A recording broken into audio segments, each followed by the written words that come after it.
啲係樂善堂牙科俾我嘅潔淨片同埋牙膠，我俾咗教會啦，俾啲公公婆婆啦，但係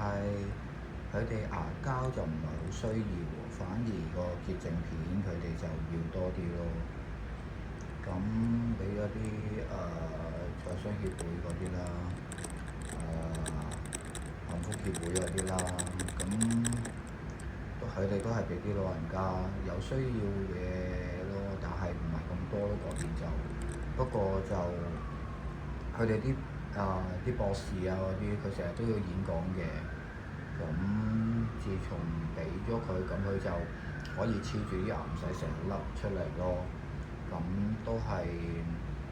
因為呢嗰個博士，我唔講邊個啦。咁佢都係幫好多人啊，教好多人去點樣樣去學習溝通啦，點樣樣講一句嘢可以令到人哋接受，或者佢要做一樣嘢，唔係對一個兩個或者對三個，去講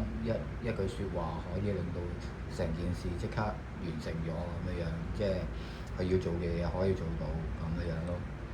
咁就又攞咗俾啲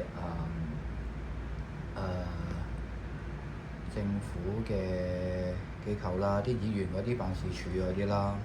咁佢哋都俾咗啲公公婆婆啊咁，我見到佢哋話嗱呢個就係俾呢啲牙膠潔淨片我㗎啦咁樣就係跟住佢話佢哋用咗，佢話佢哋好多謝你，咁其實佢身邊隔離嗰個就係攞咗呢啲牙膠同潔淨片咯。咁我都覺得可以幫到人都 OK 嘅咁樣。咁而家攞埋呢啲去天主教嗰邊咯。咁佢哋天主教嗰邊有個，我其實攞俾佢哋幫助嗰啲人嘅，但係其中有一個職員係我啲朋友啦，佢下個月都要結婚咁樣樣，佢話佢需要呢啲牙膠同潔淨片。咁我其實可以不停係咁攞嘅，咁唔緊要啦。不過其實呢啲我又冇酬勞嘅，當幫人嘅啫，攞去俾人哋用咯。